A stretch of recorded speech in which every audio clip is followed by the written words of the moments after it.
So, dear friends, this is the new move of 5 occasions where we are offering the opportunity to come together for Uposatha observance.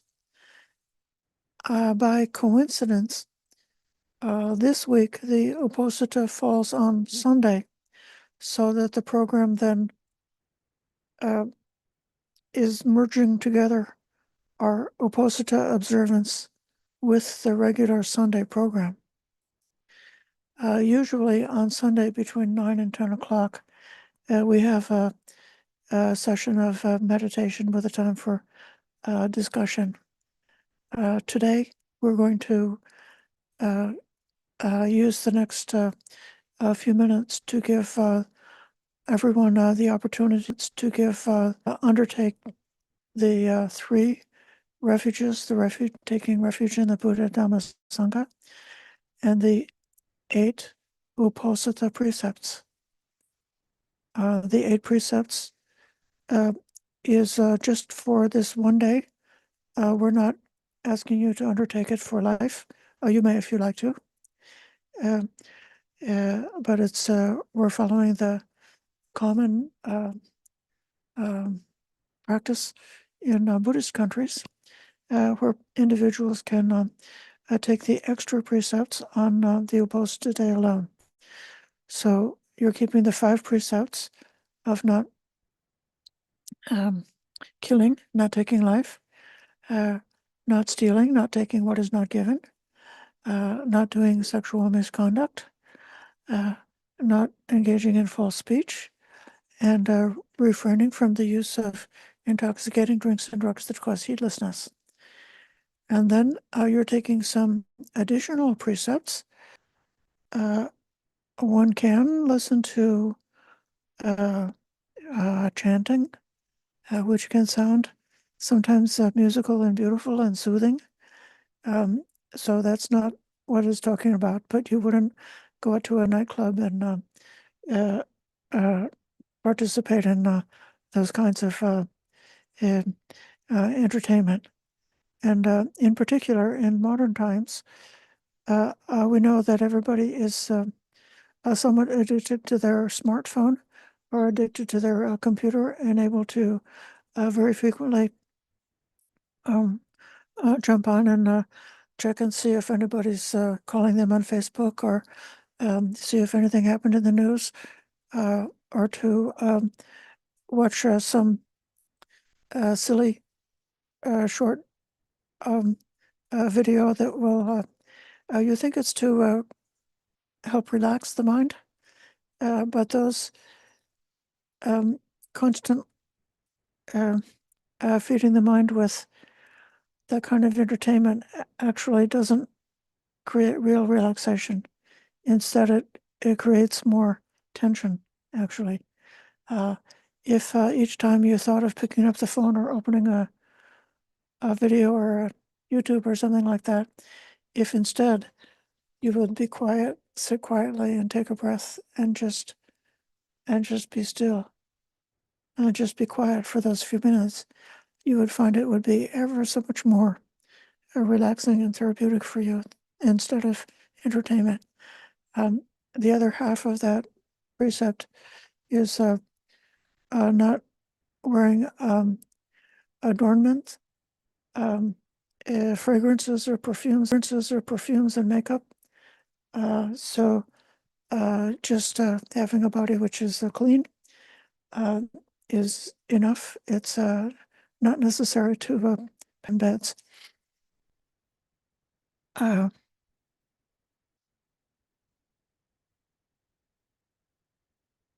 So if you have a special bed like a water bed or a bed that's like what you would find in the very best hotel, that's extremely soft, or maybe you can push a button to make the bed be more warm or more cool, or you can push a different button and cause the bed to give you a massage, something like that. So that's not that type of sleeping, but just, in sleeping in a way which is simple. But we don't want you to give yourself a backache by sleeping on a hard floor if it's not what you're used to. But just keeping sleeping on a hard floor.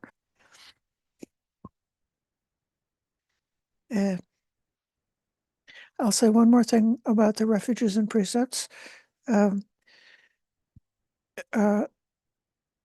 the characteristic of a person who has entered the noble path by realizing stream entry, one who's well established in the Buddha's teaching so that they're not going to go backwards, they only can go forwards.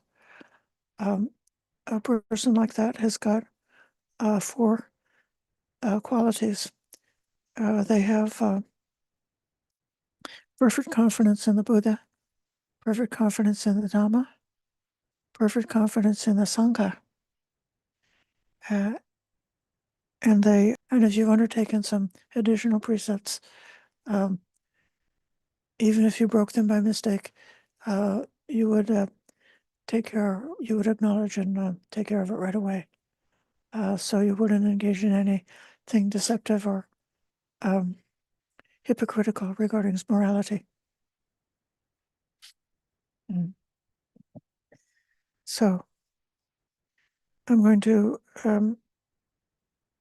open the request for the precepts and the refuges, and those who are here in person can find it in the brown book.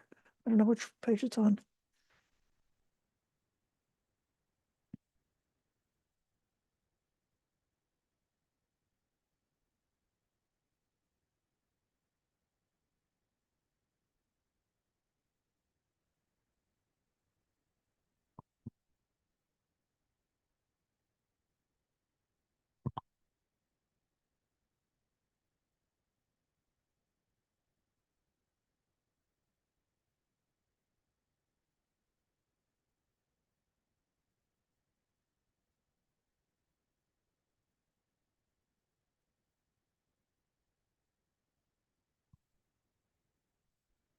Dhammasanti, would you be able to request on behalf of everybody as they read along the Mayang Aye? Okay.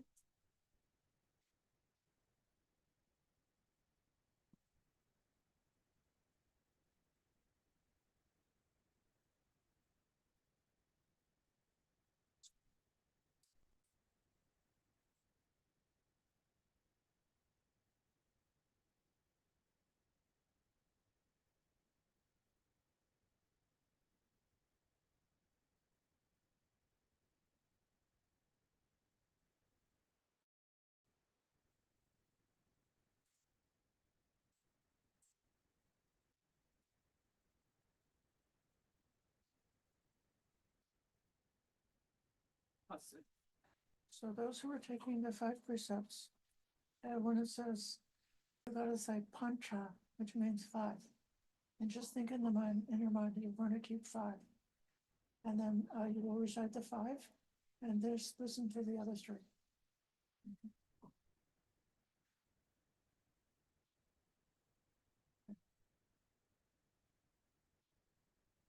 Anatipata wera. No? Oh, okay.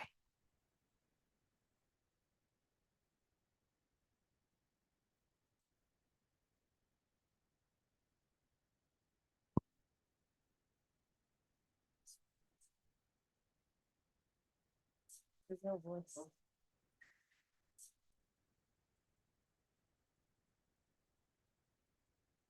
So it's on page 131.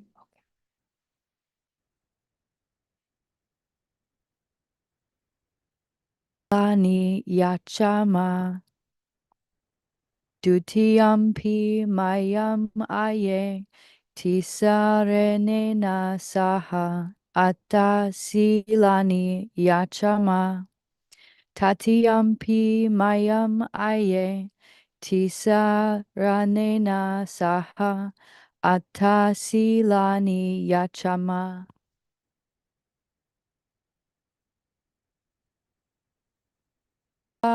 Arahato Samma Sambuddhasa Namo tassa bhagavato arahato samma sambuddhassa. Repeating line by line. Buddhang saranam gacchami. Buddham saranam gacchami. Dhammang saranam gacchami. Mam saranam gacchami. Sanghang saranam gacchami. Sangham saranam gacchami. Tutiyampi buddhang saranam gacchami. Dutiyampi buddham saranam gacchami. Tutiyampi dhammang saranam gacchami. Dutiyampi dhammam saranam gacchami. Tutiyampi sanghang saranam gacchami. Dutiyampi sangham saranam gacchami. Tatiyampi buddhang saranam gacchami. Tatiyampi buddham saranam gacchami. Tatiyampi dhammang saranam gacchami. English. Pranatipata Veramani Sikkapadang Samadhiyami. I undertake the precept to refrain from taking the life of any living creature. Adinadana Vecher Samadhiyami. I undertake the precept to refrain from taking that which is not given. Kame Sumikchachara. Sorry.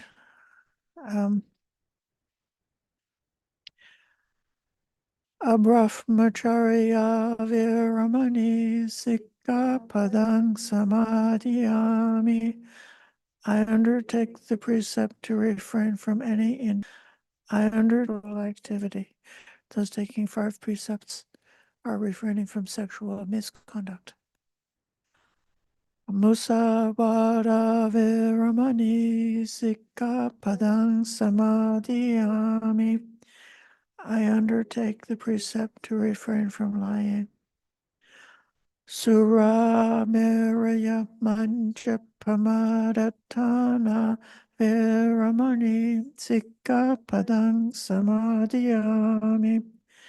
I undertake the precept to refrain from consuming drinks and drugs which lead to carelessness. Vikala Bhojana Veramani Sikkapadang Samadhiyami. I undertake the precept to refrain from eating at inappropriate times. Nachagita Vadita Visukadasana Mala Ganda Vilepanadharana Mandana Vibhusanatana Veramani Sikkapadang Samadhiyami. I undertake the precept to refrain from entertainment, beautification, and adornment. Uchasayana Mahasayana Virami Sikkapadang Samadhiyami. I undertake the precept to refrain please. Imani please. Papadani Samadhiyami. These are the 8 precepts. Now say 3 times. Imani apta sikkapadani samadhiyami. Imani apta sikkapadani samadhiyami. Imani apta sikkapadani samadhiyami. Sadhu, sadhu, sadhu.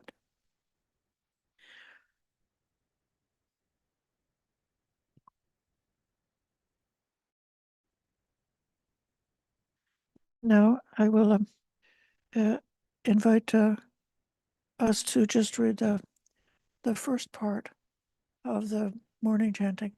Those who attend the Thai temple may be familiar with this particular chanting because we have a mixture of um, uh, people from traditional Buddhist culture and people who are uh, uh, not that familiar with the Pali. I'm going to read this part in Pali and English together, and you can read along or recite along with me. So it's the part that starts Yoso. Yeah, we'll just do that down to the Namo Tassa. Page 2 in the book.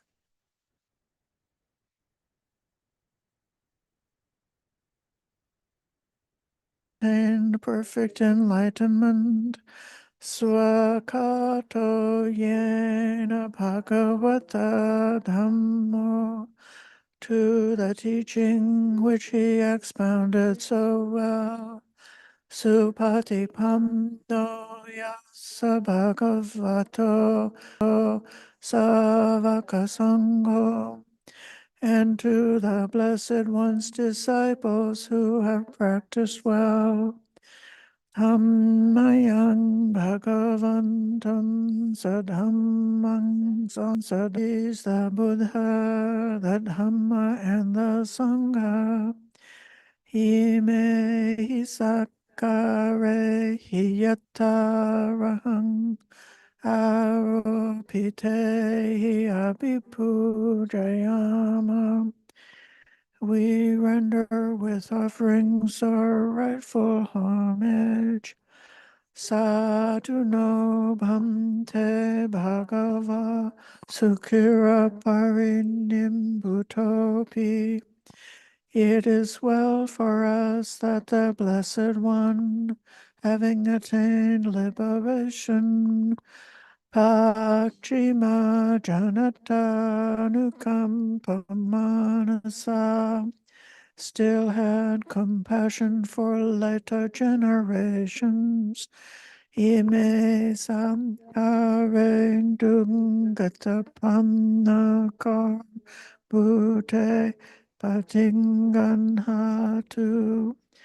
May these simple offerings be accepted. Amhakandi Karatam Hitaya Sukhaya, for our long-lasting benefit and for the happiness it gives us. Araham Samma Sambuddha Bhagava, the Lord, the perfectly enlightened and blessed one, Buddhang Bhagavantang Abhiman.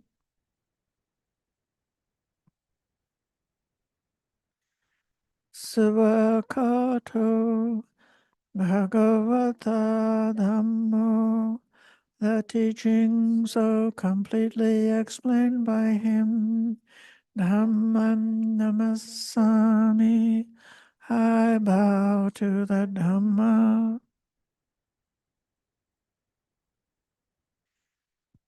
Supatipanno Bhagavato Savakasamyo, the Blessed One,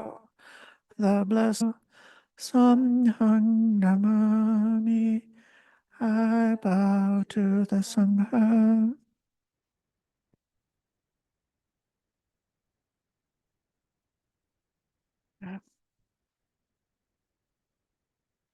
So there's some time remaining in the normal program. What our Zoom listeners are expecting, they expect to get 1 hour between 9 o'clock and 10 o'clock for a Dhamma discussion, meditation, and time for questions.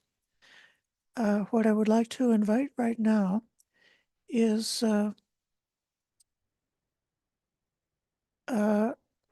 for us to think together about what it would mean if today we could spend more time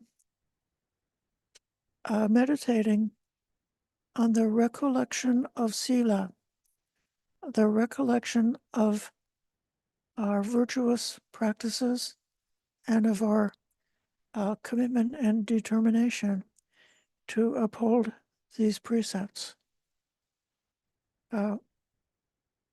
There's a list of protective contemplations are designed to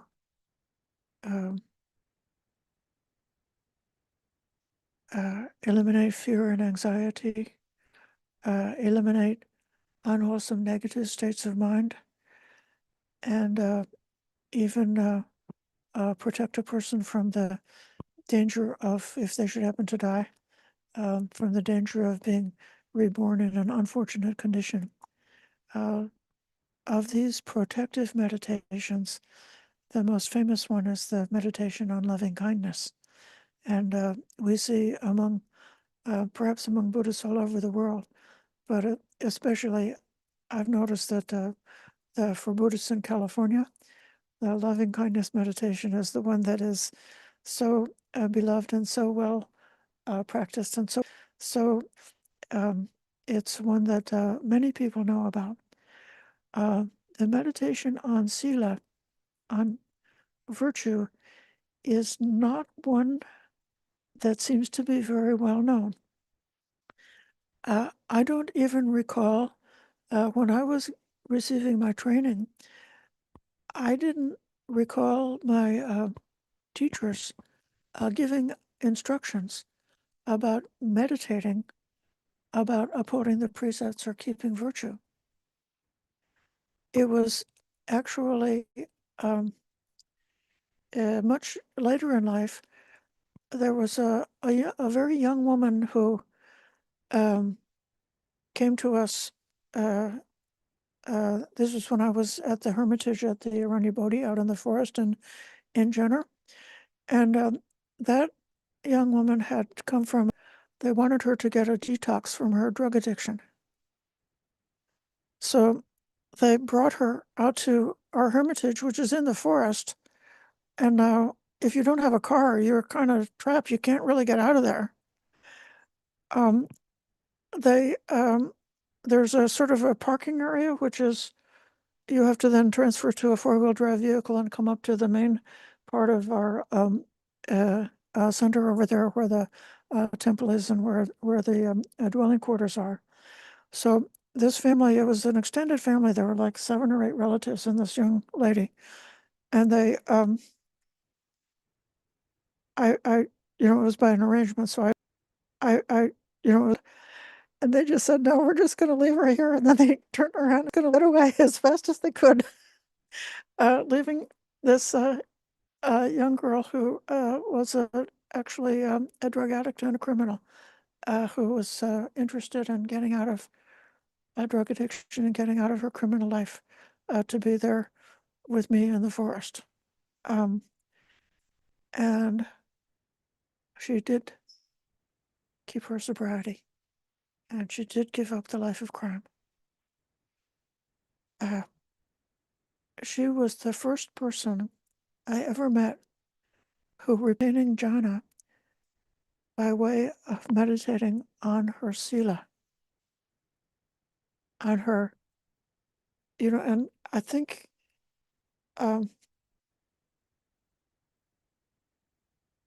that for someone who's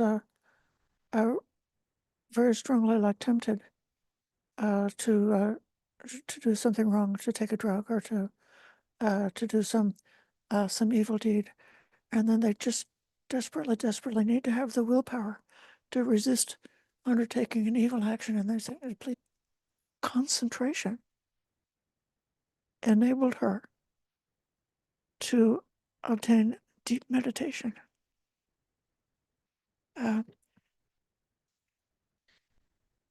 One of the very common verses that's recited, that's very commonly recited in terms of the loving kindness meditation, is the one that goes, Ahang aviro homi, may I be free from anger. Abhyapadra homi, may I be free from ill will.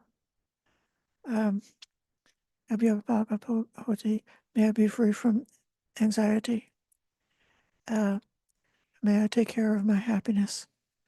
Um, may all beings be free from anger. May all beings be free from ill will. And so this, the anger and the ill will is one of the defilements of the mind, one of the hindrances, which is a disturbance to meditation and is also the source of so much dukkha in this world. So if you found out about the Buddha's teaching of what dukkha is, how pervasive it is, and also knowing that it's possible to come to the end of dukkha, that there is a light at the end of the tunnel, that one is not trapped in hell forever, but it's possible by taking this path to come to the end of dukkha, then you would really want to be free of anger. You would really want to not harm anybody because you don't want to get lost in the darkness. You want to go towards the light. So what is the state of mind of a person who can never kill?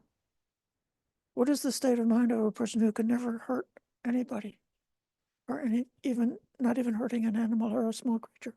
What is the state of the mind of a person who's not greedy, who doesn't want to take what they shouldn't have?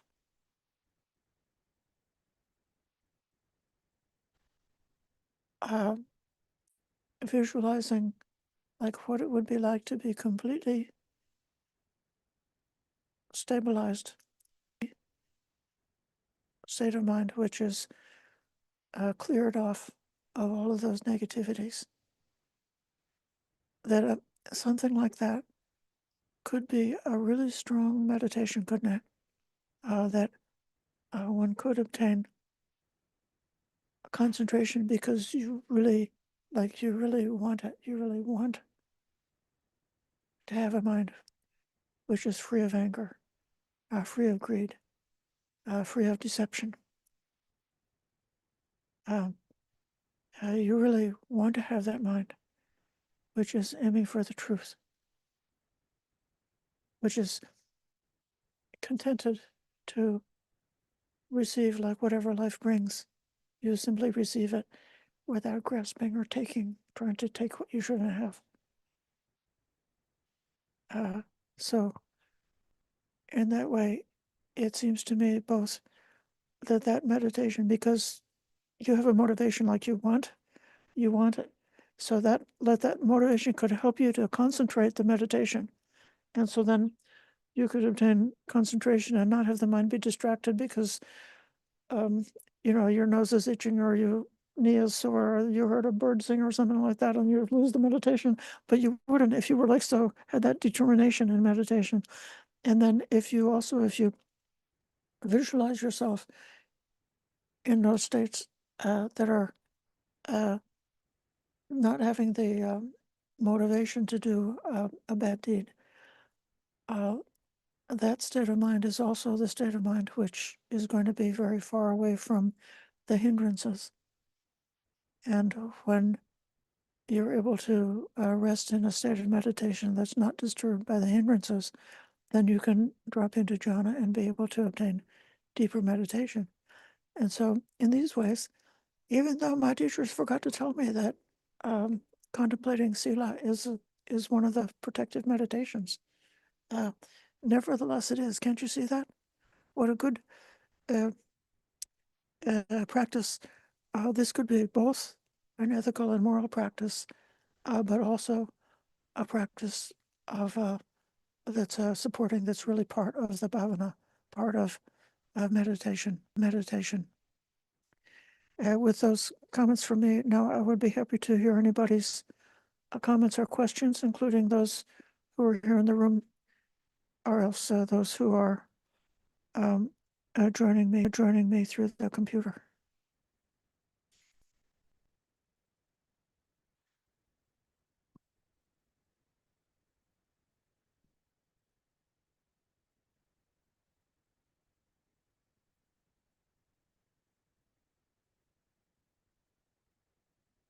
I'm going to call on Dhammasanti.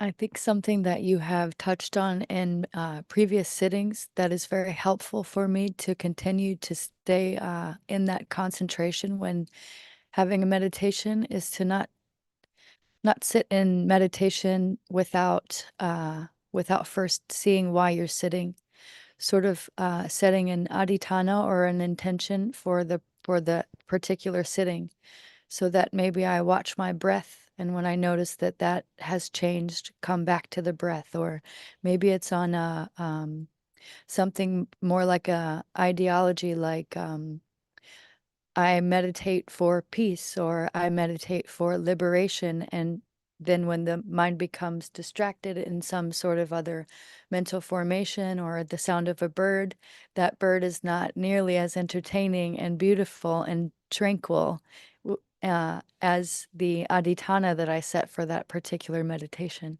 It's been very helpful to keep that in mind.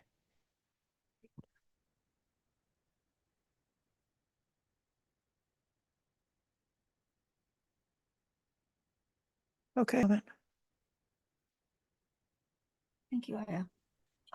When you said what kind of mind would produce a state where there's no anger or, no craving, and I, instead of getting to that feeling or imagining the feeling, I actually kind of I saw high blue sky, the kind of thing that make me feel very relaxed and open.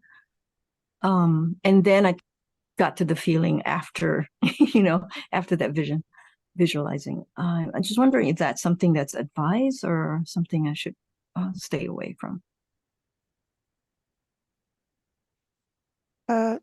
We very often see beautiful metaphors for different states of meditation.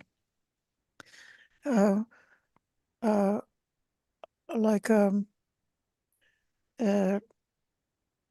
like there's one where first you're running, then you're standing, then you're sitting. There's one where different kinds of like a beautiful pond with pure water. And so in that way, images that enable the mind to relax are completely suitable. In many ways, something like that, which is an image, is more intuitive and more direct. Whereas if you were using something that was expressed in words, like the words are more conceptual and more abstracted and more filled with thinking. But even if the words dropped away and you simply had like a state of mind or something like that, but then a visual image like the blue sky certainly can be possible. I know that Bhante Ajahn Sumedho very often teaches about the sound of silence. And many people find like being at the ocean, so that the recurring sound of the incoming waves is or the sound of the rustling of the trees, the sounds of nature are certainly possible. Yeah, possible. A little bit cautious about having a musical idea as something that comes up, because it might be something that could drift into a daydream. But I also, because we spend a lot of time chanting the suttas, then for me, because that's what I'm exposed to, what sometimes comes to mind is the sound of the chanting of a sutta.